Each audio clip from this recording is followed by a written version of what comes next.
Welcome to Double Fries No Slaw. It is Sunday, June 26th. We're at the last Sunday in June. It's been a busy month. It was a busy week this week. Before we get into everything FSU, we appreciate you joining us. If you'll hit that share button, if you'll hit that like button, if you hit that retweet button, we certainly would appreciate it. If you're on Twitter, if hit us up on Facebook or YouTube, you can comment. Hopefully, Twitter will bring back the comments. It's been over a year since they were on there. Kind of frustrating to not have that. Here's what I'll do. I will click the Twitter link so that I can kind of just watch that go as well to see if there are any comments. But appreciate you guys for hanging out. Appreciate you guys for joining us. Again, hit the share button, hit the retweet button, like all those things, and we'll get into it. Richie, how's your weekend been so far? Good, man. Just taking it easy. Went out with some friends. Had a nice little wine tasting at Cooper's Hawk. Shout out to them, even though they do not pay us, but they are phenomenal with their wines that they do for great prices. And then today's just kind of taking it easy. We might try and get to the pool. Depends on how the weather holds up. But how about you, man? Pretty good, yeah. Friday night I went out with Newberg and Dan Thompson, Stadium and Gale on the Roll Up Network. We watched the Lightning game, so that was exciting to force a game 6. Yeah, big win. Game is tonight. We tried to do the same thing yesterday. We tried to go swimming, and as soon as we got like the kids' bathing suits on and they finished their icicles, remember those little ices you had to drink or like eat in the plastic? Like we get one of those every time before the pool. Like we heard thunder, and we're like, it's hard to tell a 3.5-year-old that like you can't go swimming when it's not raining, but like you hear thunder. It's like hard to tell. Like it's like, how about some ice cream? And she was, so that. So I saw a tornado Friday. Right by my house. Sheesh. Talk about unsettling. No, I was at the gas station, right? And the cashier and another guy are outside, and they walk in. What's going on? I look up, I'm like, oh my goodness. And the guy apparently is from the Midwest. He's like, oh, Florida tornadoes are weak. It never touched the ground. It dissolves pretty quickly. So it was nothing, but it was pretty scary for like 5 seconds. In the way that he's just like, oh no, go up to Tornado Alley. That's where you see the real ones. I'm like, no, I'm good, man. Well, yeah, I mean, no kidding, but yeah, I'll be here during the late summer and early fall with hurricane season. So, Double Fries No Slaw brought to you by Guthrie's in Tallahassee. You can visit both their locations, 1818 West Tennessee Street and 2550 North Monroe. Tell them that Double Fries No Slaw sent you. Make sure you get your gut box without slaw.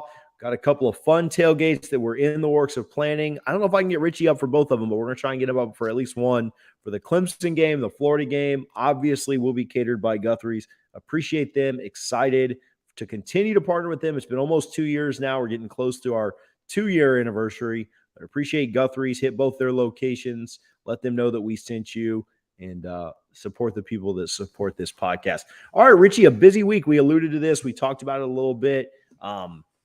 Link Jarrett hired and stolen from Notre Dame. Alfred gets what he wants to replace Mike Martin Jr. and become FSU's 10th head baseball coach. Probably the worst kept secret on social media over the last 3 weeks since Florida State moved on from Meat was that Link Jarrett would be the number one target, and obviously ended up kind of coming to fruition. But done in a really, really good way. Before we get into like what kind of coach or any kind of thoughts on that, did you see that it was very important to him to take time and meet with his team and let his team know before anybody else knew? I thought that was, I don't know, thought that said a lot about him. And I'm not trying to call out this guy or not, but other guys are on planes, Lincoln Riley going here, going there, and like they don't ever they find out about it on social media. There's no meeting.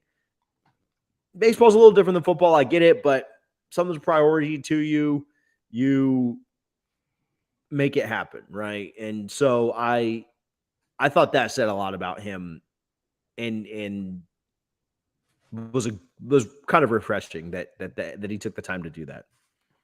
I thought he handled it really well. Obviously, he was asked questions about it out in Omaha because everyone knew, like you mentioned, he was clearly Florida State's top target. And I saw the video of him addressing his team with the athletic director there to support him. I think it says a lot about him as well that the athletic director of Notre Dame was there with him at the team meeting, showing his support for him. We all remember how Jimbo left. We all kind of found out on social media. Then he did hold a players meeting after everybody already found out. But I thought he handled it as well as he possibly could have. given all the circumstances. Everybody knew, he's from Tallahassee. His parents live here. He played at Florida State. It's in his blood. So we all kind of assumed that would be the case. But kudos to Michael Alford for making it happen, because, what he was building at Notre Dame was pretty special when you look at Notre Dame's baseball history, which is far from their football history. But yeah, I thought he handled it about as well as he possibly could have. And kudos to everyone involved, Alford, President McCollum, and everyone who made it happen. Yeah, we talked with Brett Nevitt of Noles 247 on the Spaces on Friday. If you get a chance, go back and listen to that. Also, go listen to the Sunday Golds podcast that he does with Arya Masudi. Really, really good stuff there from him. I thought that it was good to learn a little bit more about what we're getting from Link on the field, off the field, with regards to recruiting. Obviously, very detail oriented. I mean, you can't be a coach at this level and not be somebody that has done a really, really good job at all of his stops. Did a great job with Notre Dame. Obviously, a very senior-laden class, an older class, and that's going to be something that'll be a little bit different for him. But somebody that develops really good relationships and should be a really, really good coach. I think the thing that stands out to me the most about this hire is that no one has anything negative to say about this hire. Like, everyone thinks that this is I almost said slam dunk, but grand slam, home run hire. So we'll, use our puns there. But yeah, I think that that's kind of what speaks to it. You see rivals, you see, fans of other teams in conference, out of conference, Gator, Miami fans, whatever. Everybody thinks this is a slam dunk hire. Obviously, the proof will be in the pudding. But Florida State went out and got the best available coach. And actually, not even the best available coach, a coach that was on another staff that was the best for this program. And, like you said, hats off to Alford. I think that whenever a coach is hired in football, immediately, like, everybody's just like, oh, how can we downplay this? How can our rivals downplay this? How can we crap on this coach? How can we say this isn't a big deal? Miami fans, Florida fans, Clemson fans, everybody out there, LSU, who, made some splashes in the portal yesterday, everybody says this is an amazing hire, and Alford really did a great job. So Alford's had quite the first 6 months of a tenure, hasn't he? Yeah, it's he's been busy, all right. Like you mentioned, this was he had to get this one though, because imagine if he could not close the deal on Link Jarrett. But yeah, between this, obviously, there were some behind the scene things with Kokorian that happened that caused him to leave. But Alford goes out and gets the ACC coach of the SEC coach of the year, Penske. And then obviously Texas A&M throws all the money in the world at Lonnie, and Alford convinces her to stay, reworks her contract, makes her very well paid. And Link Jarrett now making $875,000. That's a number I did not expect to see from Florida State baseball. I thought we'd stay in that 400, 500,000 range, but Alford clearly says, no, we're here to play big boy right now. Alford, obviously a baseball guy, so he definitely, he played college baseball, as we've talked about with him on this podcast. But yeah, he's had quite the momentum going the past few months here. Yeah, no, it's been pretty impressive, and we're working with FSU to get Link on and get a chance to chat with him over the next few weeks. But an exciting hire, an exciting time. Obviously, like we've mentioned before, I mean, we have a really good relationship with Mike, and so that it was tough.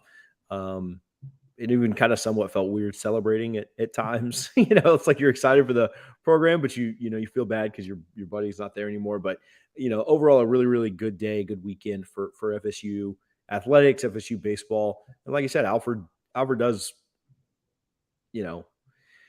I think some of FSU's problems for years was the just the kind of the good old boy thing, and that's not the case anymore. Alfred's here to do what's best for the program, and I believe that Alford does believe in the standard of excellence, and he's going to hold people to that. And he's proven it, that he's going to do what's absolutely best for Florida State, its student athletes, the boosters, and its fans. And I posted a clip from his opening press conference the other day, and everything that he said in December has come to kind of fruition. Go ahead. Sorry. Yeah, no, it's nice to have finally an athletic director who is actually in charge of the athletics department. We haven't had that really somewhat since I was in school when we had Dave Hart. But even at the time, TK Weatherall was the president, and he, could not keep his hands out of it. Obviously, a former great on the gridiron as well for Florida State. But then, obviously, Dave Hart was kind of run out by TK Weatherall, and then Randy Spettman was brought in as kind of TK's puppet. Then we had President Barron. We brought in Stan Wilcox, who didn't really know what he was doing either, in my opinion. And now you have Michael Alford, and shout out to President McCollum, who seems to be letting Alford run the things the way he wants to do it. So often we see school presidents, get their hands in the athletic departments, tie the hands of the AD somewhat. That doesn't seem to be the case right now. So I'm very happy with the administration we have with President McCollum, AD Alford. I think we're in a very good place right now, and Florida State fans can sleep easy at night in terms of that, at least. Yeah, obviously the tweets go around, hashtag Mike got us or hashtag Alfred got us. I think they're serious when they say Alfred got us. I feel really confident with him being in charge of and at the head of the athletics program at Florida State. So, hey, do us a favor. If you're watching, if you're listening, hit the share button, hit retweet, hit like. We really, really appreciate that. It helps more than you know. Even if you just watch for like 10 seconds and then hit it, that'd be great. I do want to give a quick shout out before we go on. We've got some football news, some other news on Alford's, some moves Alford's making. But shout out Gramco. You can go to thegramco.com, type in, I mess this up every week.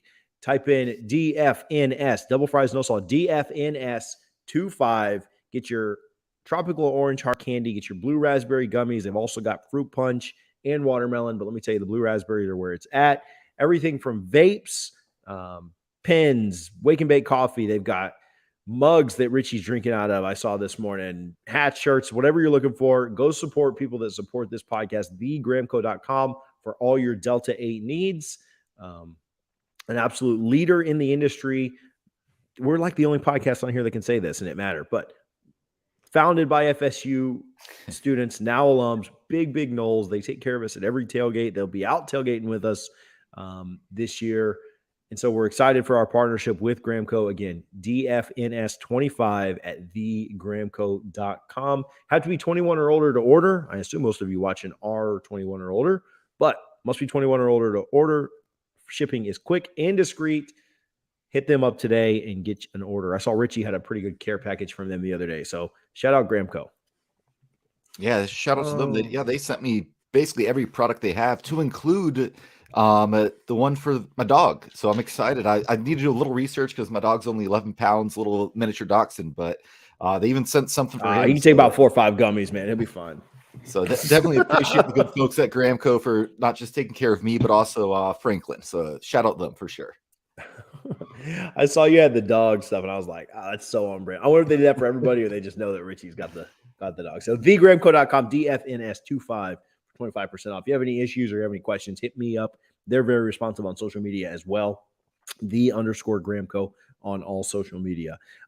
Speaking of Alford getting what he wants, obviously we know, and we talked with Gene Deckerhoff. We were able to have an exclusive interview with him the day of the spring game, the day of his last game.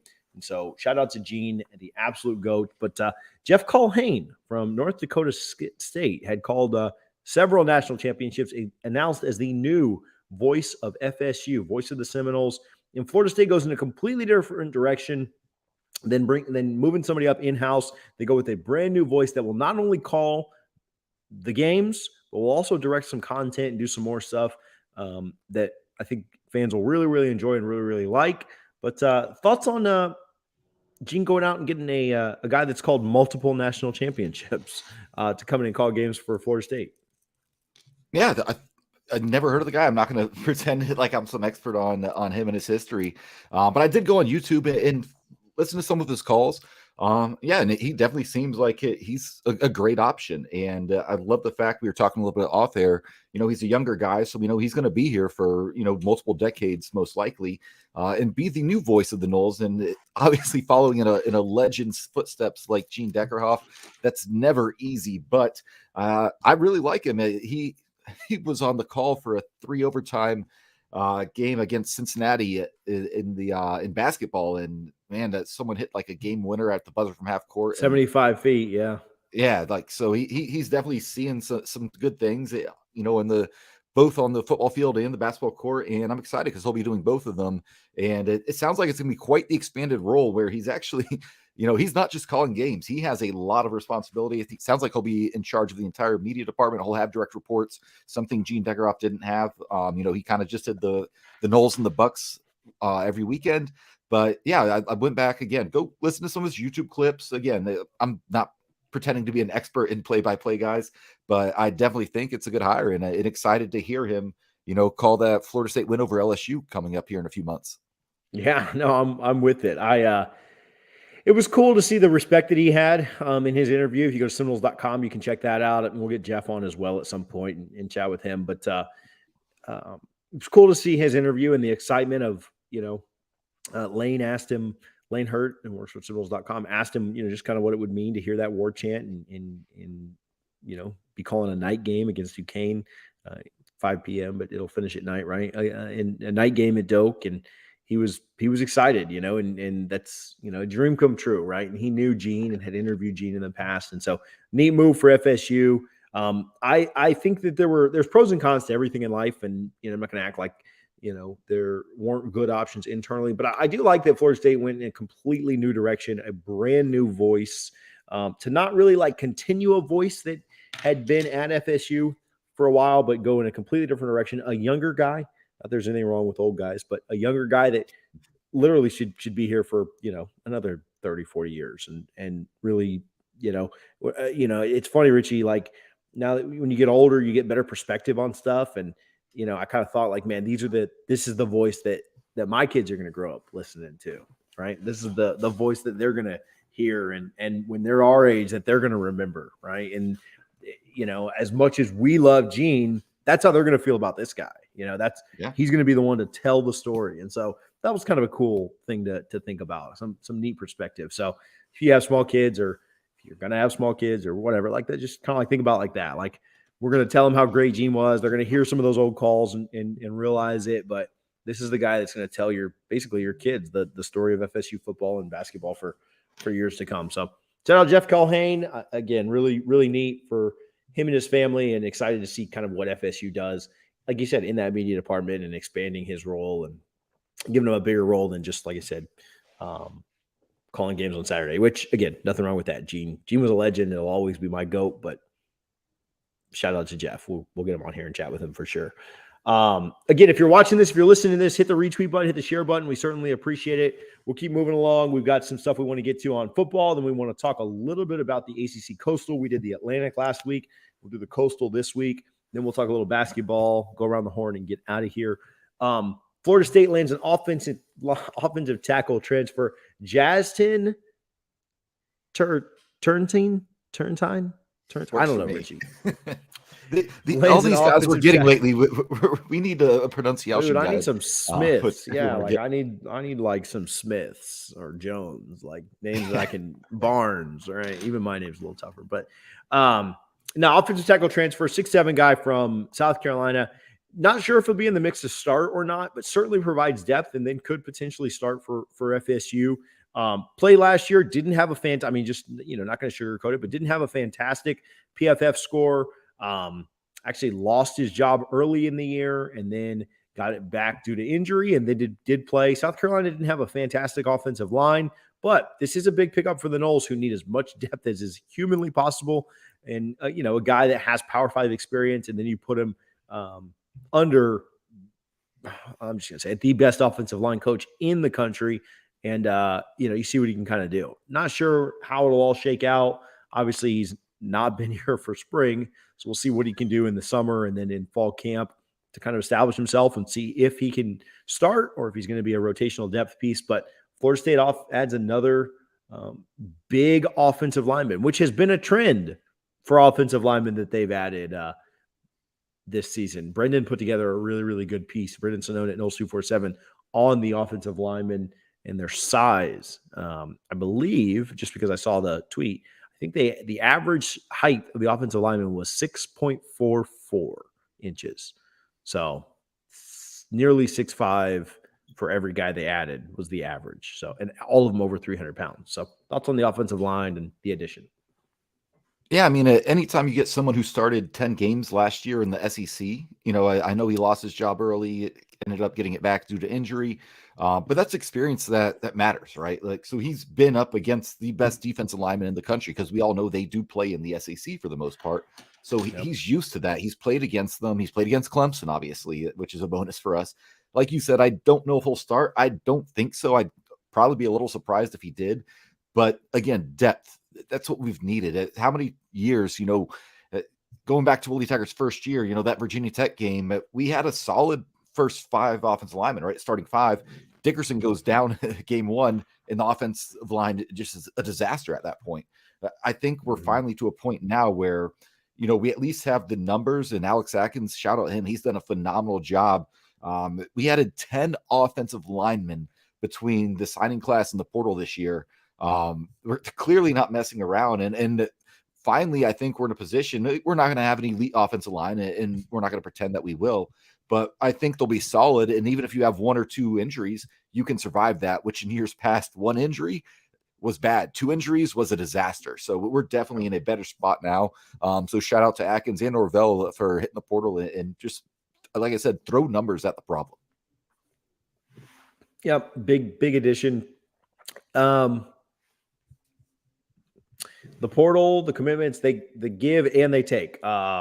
Randy Pittman, tight end, decommitted from Florida State this week. Looks like UCF will get involved there, which may speak a little bit to the caliber of player there. Like that, he's not leaving for an Alabama or Georgia or even like an in-state rival with Florida or Miami or Clemson, something like that. But with all give some grace there, not a player Florida State wanted to lose, and really indicative of an issue at tight end recruiting that needs to be resolved either by recruiting better or finding somebody that can recruit that position a little bit better. I know that we're typically pretty positive, but again, the results speak for themselves. Florida State, though I really don't know how much Randy Pittman would have made an impact on this roster in years to come. Kind of a tweener, kind of small, not your prototypical tight end, maybe more of an H-back. Was a player that they wanted to keep. Take for that for what you will. If recruiting was a little bit better and you had better options, probably wouldn't care about losing this kid as much. So, I wouldn't call it a massive loss because I don't know how much of an impact he would have really made for Florida State in the years to come, but he was about the best you had. Or he was the only tight end you had. And so I don't know that they even take a tight end this year or get a tight end. I certainly think they would take if they could. But it's kind of a weird loss, right? Like not really a loss that I think is going to hurt you, but indicative of a much bigger problem, and that is the fact that our tight end recruiting for years, but certainly now is not in a place that it needs to be. Yeah, I don't think it's a big loss, but like you mentioned, the staff did want to keep him. It's not like it was like a mutually parting ways or whatever it might be.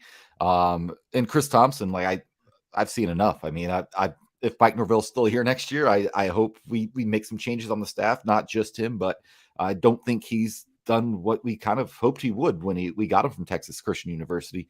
But yeah, like you mentioned, it's weird because again, it's not like losing, Travis Hunter on signing day, who would have been an instant impact guy.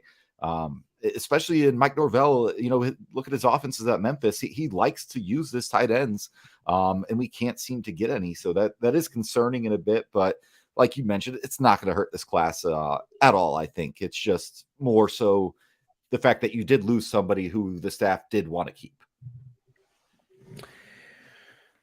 Speaking of losing somebody, that's a bad transition. Chris Parson was at Mike Norvell's house playing basketball last night. Saw a video that Zach uploaded, and I think it's interesting. And I don't know. I was surprised. I was surprised, TJ. Yeah, I mean, he's coming in on the official visit, which, again, I think that Florida State and Chris Parson are, like Josh mentioned it, and so I'm just going to steal his take. But yeah, I think they're both just using each other. I think that, and stoking the flame, I agree with you completely. Not a massive loss in and of itself. But, and go back to the tight end, but it was the best tight end. Like, it just shows that we can't even keep the ones that aren't a big loss committed. Like, we're not going out and getting somebody better. And that's the problem, right? Yeah. Is that kids are leaving you for UCF. Florida State wanted him in the class. So it's not a massive loss, but if Florida State wants him in the class and he leaves for USF, that's a problem. So It's a concern. It's kind of it's both at the same time, right? Yeah. But yeah, I think Florida State and Chris Parson, going back to that, are using each other for the same thing, right? Want to kind of keep that relationship strong. Richie, I mean, you were a young, promiscuous man, I'm sure, at one time. Did you ever send a couple texts just to kind of keep the relationship going when you knew you might need somebody later? Or don't we all do that in life? Hey, I love my wife. I need to hit this. I love my wife. Yeah, I'm saying 15 years ago, bro, when you didn't know her yet. Maybe 20 years. I don't know how long you guys know. We've all done that. And you do it with jobs too, right? Because sometimes you're at a job, you and your boss probably both know it's not going to last, but you need each other, because you both got to, put food on the table. So you stay there. And then when you get a better option, you leave, and then they replace you with what they think is a better option. And that's kind of where we're at. So I thought it was fascinating that he was at Coach Norvell's house last night, and they're seemingly having a really good time, because I thought he would have been decommitted by now.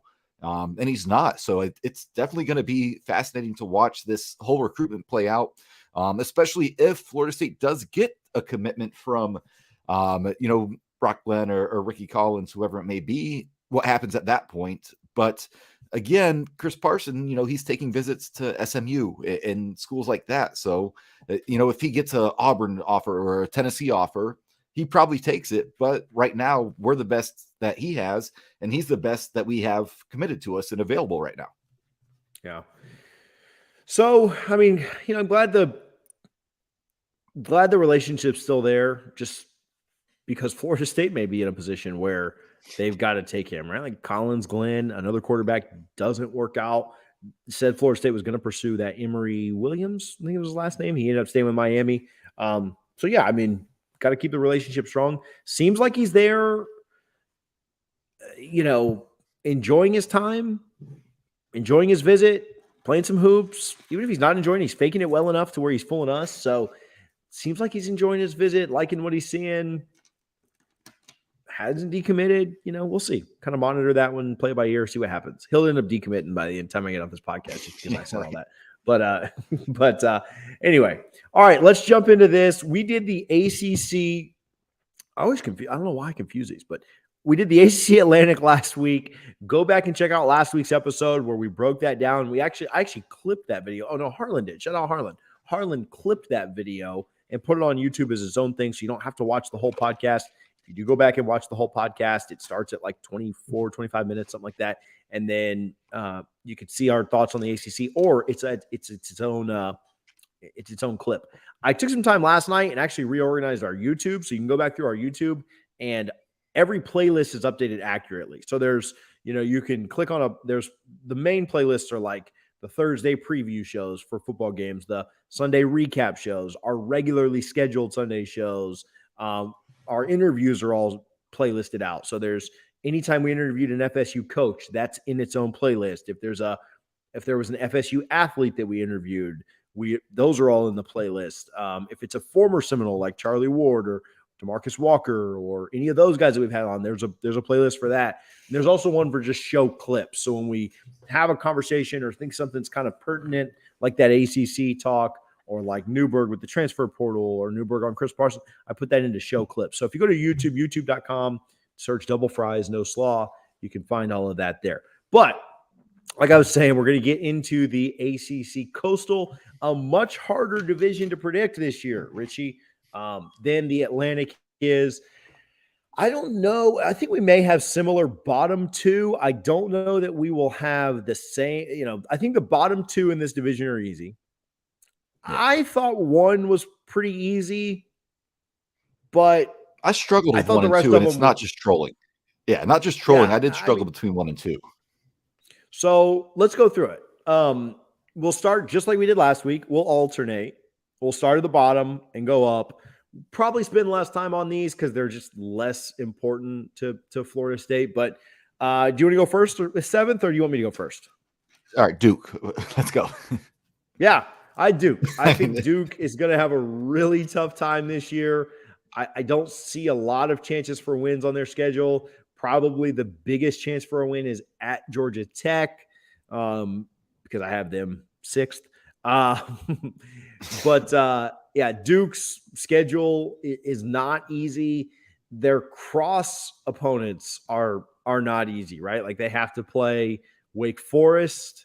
They do get that at home, but that's at the end of the year. And they have to play at Boston College in November.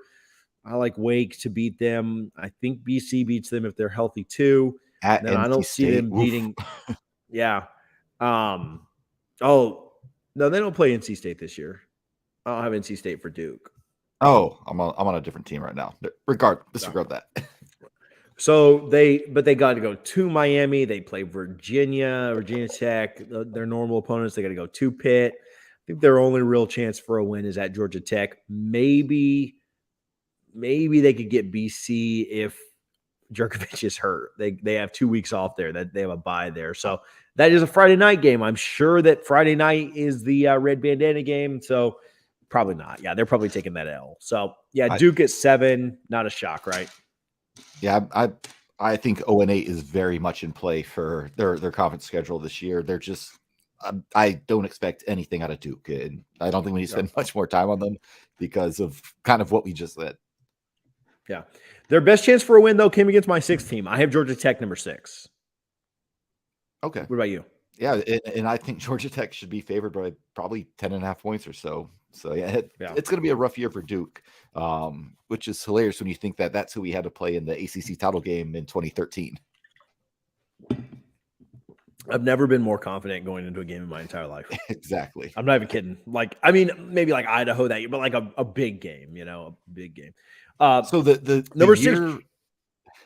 No, I was gonna, go ahead. That year when Oregon lost to Stanford, I bought my plane tickets to Pasadena that night while sitting at a bar. So you're gonna hate me, but I had no worries of Duke.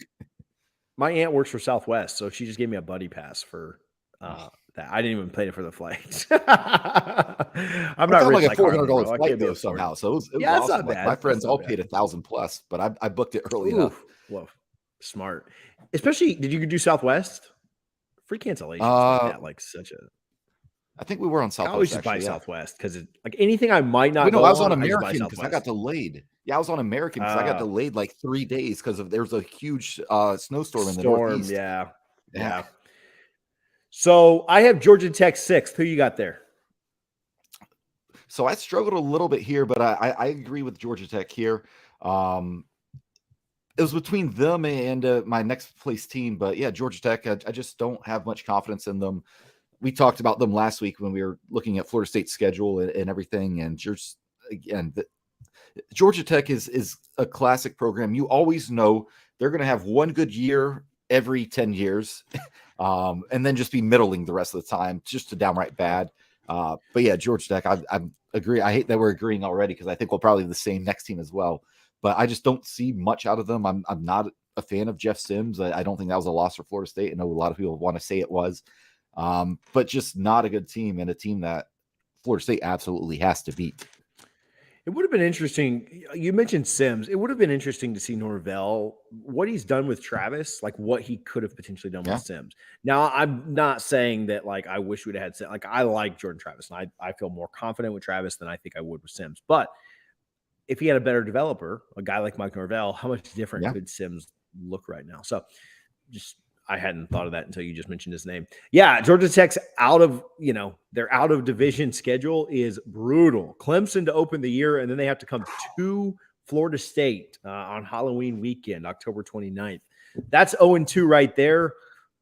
They're going to lose to Miami. They're going to lose at Virginia Tech. They got to go to Pitt. Again, I think they beat Duke. But I don't know.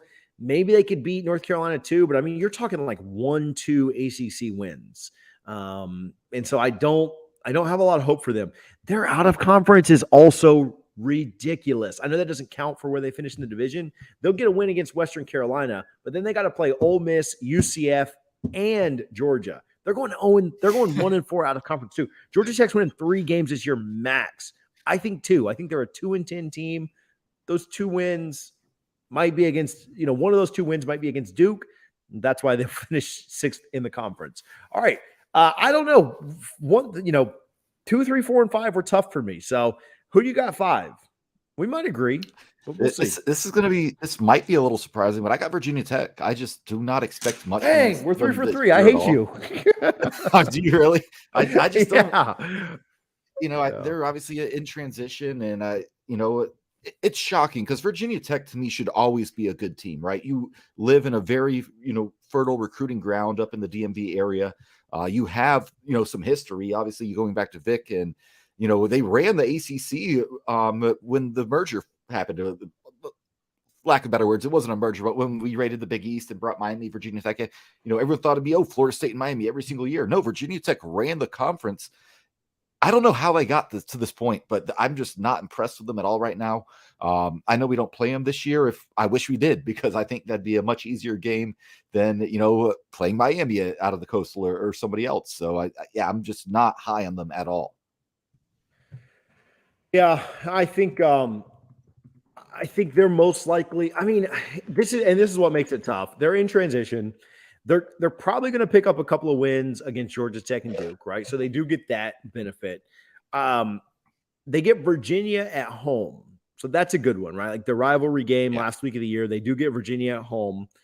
I'm kind of high on Virginia this year, though. So like I think Virginia is going to beat them, even though that game is in Blacksburg. They got to go to North Carolina. I could see them getting that win against North Carolina. Unfortunately for them, they get Boston College early in the year when I think Boston College will be pretty healthy. And so I think that's tough on them. If they got Boston College later, maybe Jerkovich shown some injury issues in the past.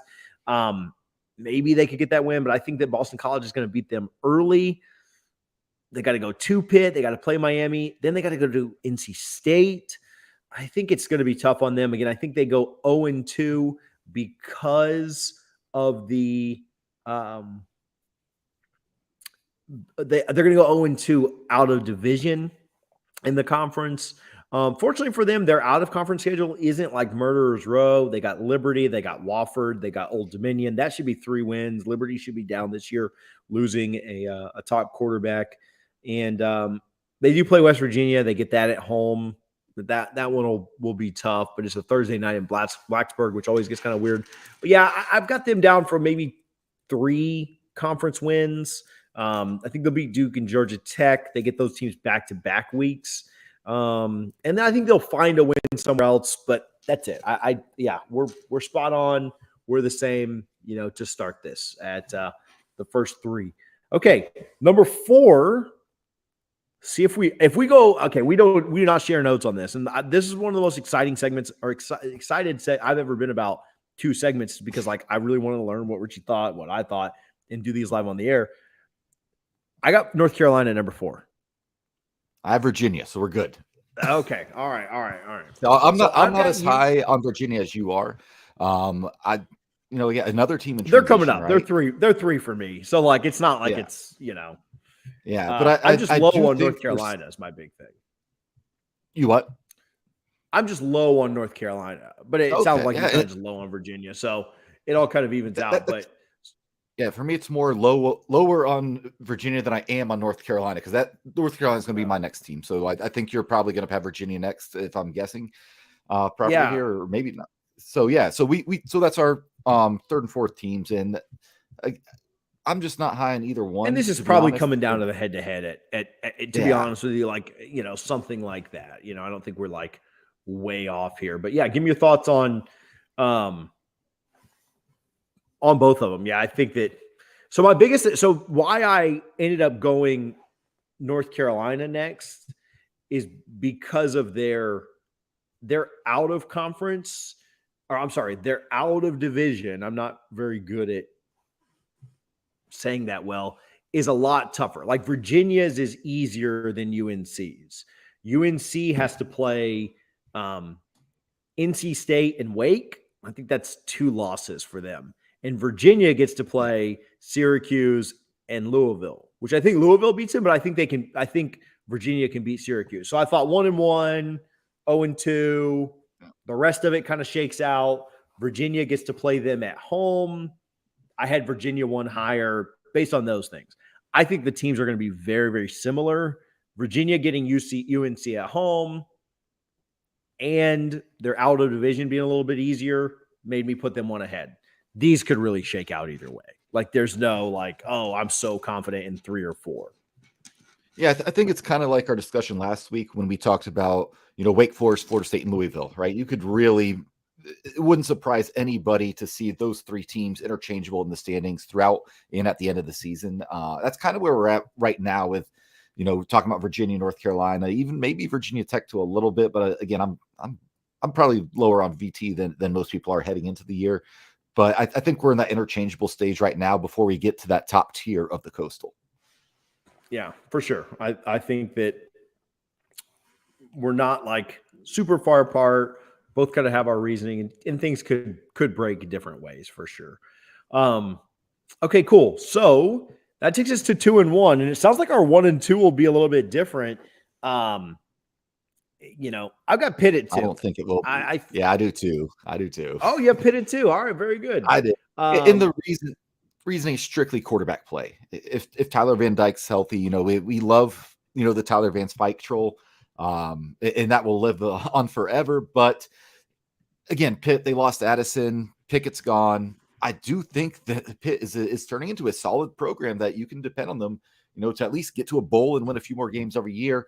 But I had to take Miami here, unfortunately, just because strictly, I think he's the best quarterback in the conference.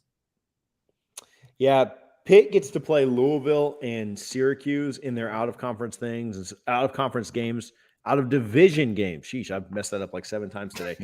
And it'll really come down to that last game of the year to me, Miami and Pitt.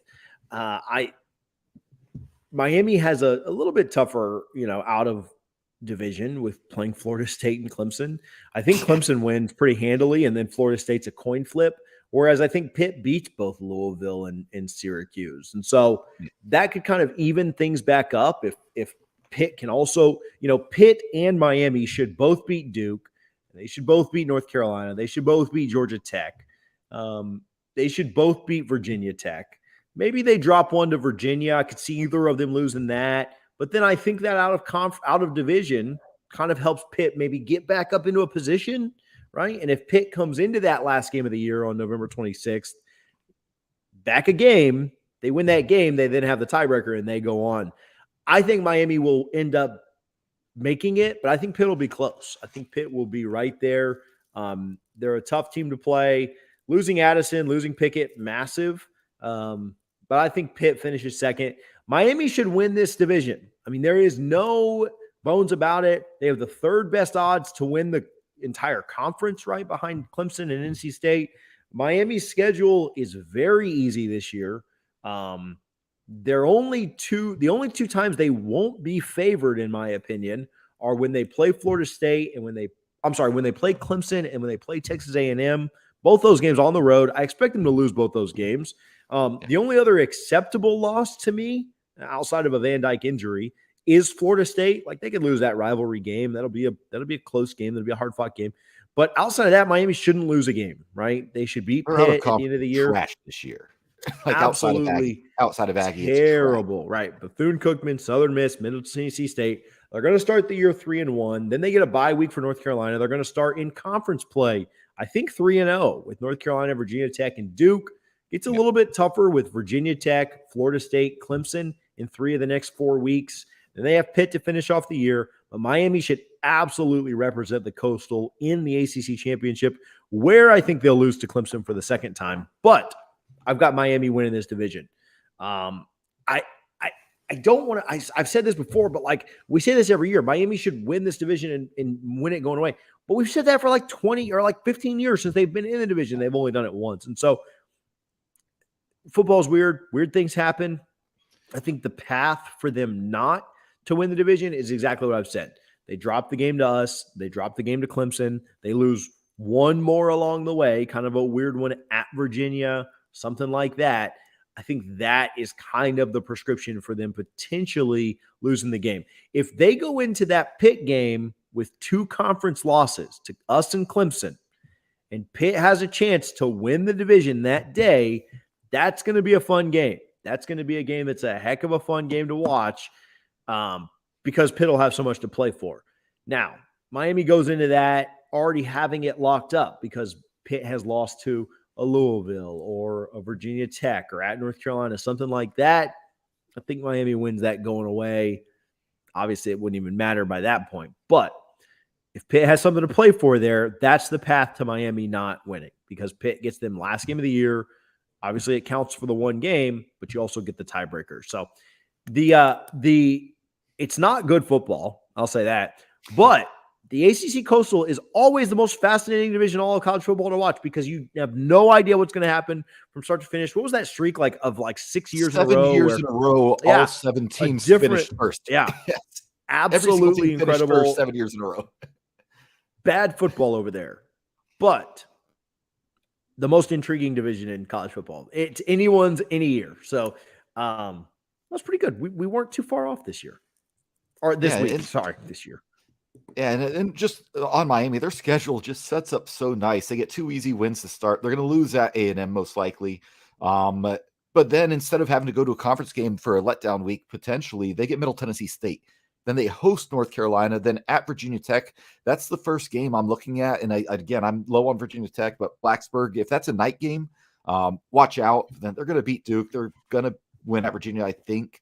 Their schedule sets up nicely. And I don't know if Miami fans even consider Pitt a rivalry, but I do. And I consider that one of my favorite low-key rivalries every single year, largely because you remember when Miami was number 2 in the college football playoff rankings, it was Pitt who knocked them off before they lost to Clemson 38-3, before they lost to Wisconsin in the Orange Bowl, just going from the highest of highs to back to reality where Miami always goes. I love it. Shout out Carol who's watching on Facebook. Go Bolts. Big game tonight, 8 p.m. Try and force a game 7. They win tonight, Richie. They're winning it. And I was talking with Dan about this the other day. The first 2, I know you're not like the biggest hockey guy, but you watch all the playoffs. The first 2 Stanley Cup runs, this is going to sound like blasphemy. Tell me if I'm a spoiled fan for this. To me, they were boring. Not boring, but there was no drama. Like, they were exciting because your team's winning. The 2 most recent years? Yeah. Last 2 years. No drama. Yeah. The Bucks run was not boring. The Bucks run was not boring because they nearly blew it against Washington. They probably should have lost to the Saints. Yeah. They probably should have lost to Green Bay. And then the Super Bowl was, not a ton of drama, but like the run was exciting. Like every game was like very close, 1-score games. If a couple things break your way wrong in the Saints or the Green Bay game, you lose those games. The Lightning series have been, for the most part, not that exciting, right? They did have to come back from 2 down against the Islanders, but I don't know. You never really felt like they were out of it. If they win this one, I know you guys didn't tune in to hear us talk about the Lightning. If they win this one, coming back from 3-1 against a team that was better than you, this will be the greatest championship in Tampa Bay history. Like, it won't even be close to me. Like, to win the 3-peat, to come back from 3-1, this. I'm not trying to say it's going to happen, but if they win tonight, it's over. We win tonight, they win it in Game 7. I put that on my tombstone. And like I said, I only watch playoff hockey. I don't watch regular season much of anything outside of football, but man, and I probably should because hockey is so exciting. Like, it's so fast paced. Check it out for sure, people. Yeah, no, ton of fun. You guys will really enjoy it if you watch it. Go Bolts. All right, a few more things. Thanks for hanging out with us as we did the Coastal. I know that it's not as pertinent to FSU, but hey, maybe we wind up there and get to beat Miami a second time. So some FSU hoops news, some golf, and then we'll get out of here. Go ahead, Richie. I'll let you take the hoop stuff. Yeah, so Coach Ham, does what he does on the trail. Taylor Bowen, the number 37 overall prospect in the entire country, commits to Florida State. He was down to Duke, FSU, Iowa, LSU, Providence, and Vermont. So clearly, Ham shoving John Shire in the locker, welcoming him to the ACC.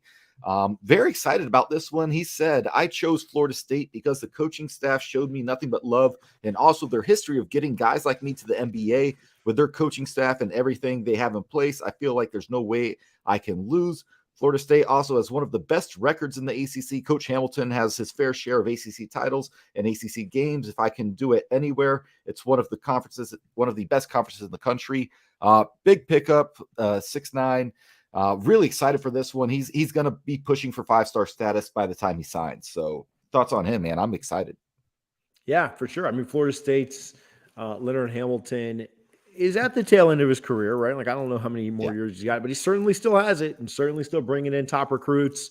Ham does what Ham does and grabs massive commits that are looking at massive schools. And Florida State at this point is a massive school. And so excited for hoops to be back, excited for this year, this season.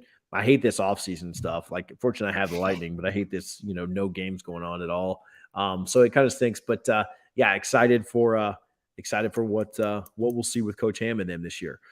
Before we get to the other news of the day, I do want to give a quick shout out to Garnet and Gold. You can go to garnetandgold.com to get all of your FSU gear. It's the only place I shop for FSU gear. I'm sure that's where Richie got that lovely looking shirt. Is that it's not a polo because it's not a collar, right? Or yeah, it's a mock polo, which I love. There we go. Yeah, those are awesome. Great for the golf. It'd be perfect for New Orleans. It'd be like a million degrees out there.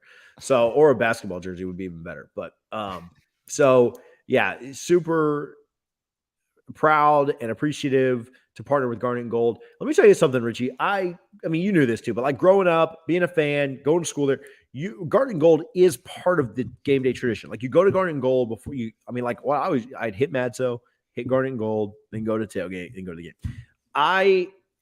It kind of blows my mind that like we actually partner with them and we work with them and they're a sponsor of my podcast, because like I grew up like loving Garnet and Gold. Like, that's just, you thought about going there and that being part of what you were going to do when you got into town. And to think now, like, they sponsor my podcast, like, that's kind of mind blowing. That's kind of crazy to think about, but nowhere else that we will support. Nowhere. I don't shop at Fanatics. I don't shop at Alumni Hall.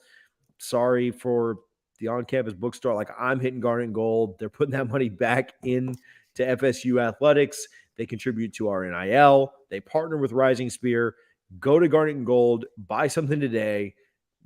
Use the code DFNS15. Oh, no, I'm sorry. I'm a liar. It's No Slaw. Code is No Slaw. We got way too many codes around here. Code is No Slaw. NOSLAW. You get 15% off. If you got big bread like Harlan and you can order $75 or more, you get free shipping. Harlan shakes his head in the background every time I say that. But you can get free shipping. If you live in Tallahassee, you can use code No Slaw and go pick it up for free. No shipping charges, no matter what your order is. So TJ, garnetandgold.com. A couple of weeks ago, I was at Academy just because it's on the way and I had to get golf balls, so I was going to play golf. And I saw a Florida State polo that I loved, and I immediately pulled out my phone and found it on Garnet and Gold and ordered it from them because I was not going to give my money to Academy. And I know Garnet and Gold would have it here.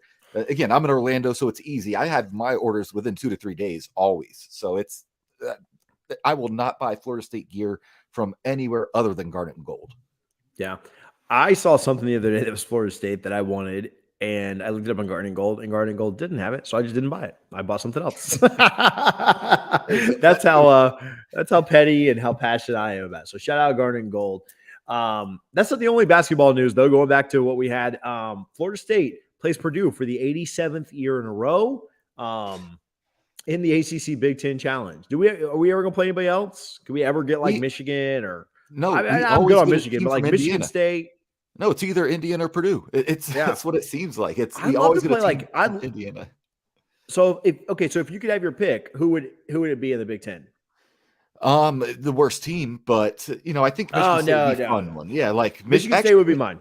I would have liked Michigan too, because again, they kind of have our numbered basketball. Twice. Yeah, they kind of have our numbered basketball, so I would have liked Michigan. Bring Juwan Howard there, let him and Ham go at it. I don't know. The Big Ten's a good conference, and I love the ACC Big Ten Challenge. I try to watch every single game every year. And this one being in Tallahassee, if it wasn't a Wednesday night, I'd really like to go. Luckily, Florida State will be playing 4 games at Orlando in November alone, so I'll be well taken care of. Yeah, I think Michigan State would be pick. I've always been a big Tom Izzo fan. Ohio State would be fun just because of the name, the brand. But yeah, those would be mine. Illinois would be fun. Would be fun. I would love to go to Wisconsin for a basketball game. That'd be a blast. Yeah. Basketball, not football. I mean, if it was fall, like early fall, yeah. September would be fine for me. No later than that. John Butler goes undrafted. Not a big shock to you, right? Like, you didn't expect him to go drafted. And here's what I want to ask you on Butler. Would you have preferred Butler back, or do you like, is it Bamba? Am I saying that right? Baba, yeah. Baba Miller. So preference there? Would you rather have Butler back? Rather have Baba? Obviously, both would be ideal, but like, would you have gotten him without him? So I think Baba definitely has the much higher ceiling as far as NBA potential, but for this 1 year, I'd probably lean Butler because he did show a lot last year. Man, he flashed. I just think he got some bad advice, and I know Coach Hamilton is very honest with his players. Probably tried to convince him to come back because I know for a fact that Jonathan Isaac told Ham he wanted to come back for a second year, and Ham's like, "No, like you're crazy. You need to go to the NBA right now." But yeah, I think it sucks for Butler. I do think he'll get signed onto a team. He'll get to work out and have a chance. But man, he's a guy to me. He could have been like second team All ACC, and with that potential, with that body, that frame, that he could have been a first round draft pick next year instead of going undrafted this year. I just think it was a year early, and he probably got some bad advice and wish he had come back because I definitely think he would have helped Florida State a lot. But I do think, Baba will come in and help, fill that role. And who knows? Like I said, he has the much higher ceiling in my opinion, but Butler's no slouch, right? I do think he can play this game for a long time and make a lot of money doing it. Yeah, no doubt about it. So the last thing we have on the docket, and then we'll get out of here. Appreciate you guys hanging out. If you listened back to it, if you're watching now, hit that retweet button, hit that share button. We appreciate it a ton. Brooks Koepka. Let's talk about him.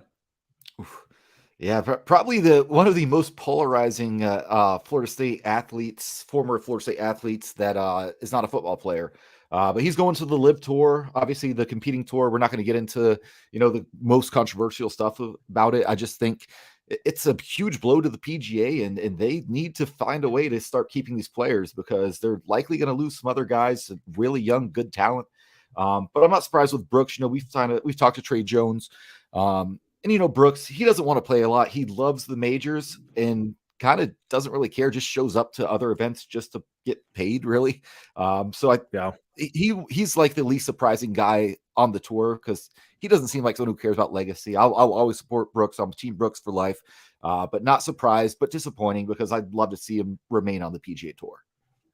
Yeah. So that's our episode. That's our show. Appreciate you guys for hanging out, for being here. We'll be back. We probably have a pop-up this week, Richie. I'm going to make you do some extra work, put in some overtime. That's what you get for getting a raise this week. So shout out to Guthrie's, shout out to Graham Co., and shout out to Garnet and Gold, our sponsors. I have one more shout out. Richie, you got anything before we go? No, shout out my mom. She she retired last year and just put an offer in at a house in Vero Beach, and I guess she's moving down there. So I'll be spending some time at the beach here in the near future. Dude, I'm going to the beach in a couple of weeks too. So I just found out last night. I think I'm not 100% sure, but this is what I hear. I have a shout out. This is kind of a crazy one. You might think I'm nuts for this, Richie, but I'm going to share this. And my shout out is for Michael Alford's red blazer. Is that crazy? That red blazer to me is the new Jimbo's brown blazer. Like that's closing time to me right there. So shout out Alford and that red. When he puts that on, it's over. Went and got Link Jarrett, went and stole him. I'm sure he had that on when we re-signed Lonnie. I bet he probably just sleeps in it because the dude's a closer. But I'm sure he had that on when we went and got Penske. So shout out Alford. Shout out the red blazer. Look at that. Flying back private. I love it. Big news for FSU, or big week for FSU. Big week for Michael Alford. Big week for the Seminoles. We'll be back this week probably with a pop-up. And then if not, we'll be back on Sunday. Richie, have a great weekend. Go Bolts and go Noles.